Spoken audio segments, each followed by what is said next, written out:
जी नाज़रीन, हिन वक़्तु असीं मौजूदु आहियूं नादरा सेंटर नसीराबाद ते, जेको वफ़ाक़ पारां ऐलान करण खां पोइ नादरा जा दफ़्तर खोलिया विया आहिनि।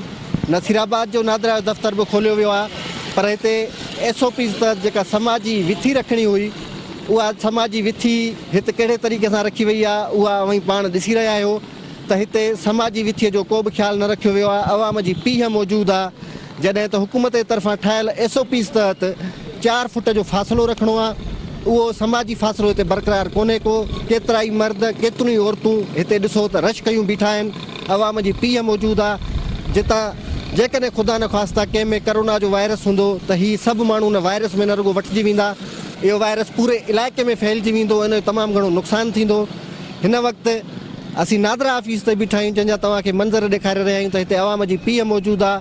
मर्द तोड़े औरतूं तमामु वॾी रश कयो बीठा आहिनि। हिते का बि SOP कोन्हे का बि समाजी विथी कोन्हे का। इंतिज़ामिया तरफ़ां समाजी विथी बरक़रार रखण लाइ के बि उपाउ न वरिता विया आहिनि ऐं गुज़िरियल 3 ॾींहंनि खां हिते रश जीअं जो तीअं मौजूदु आहे।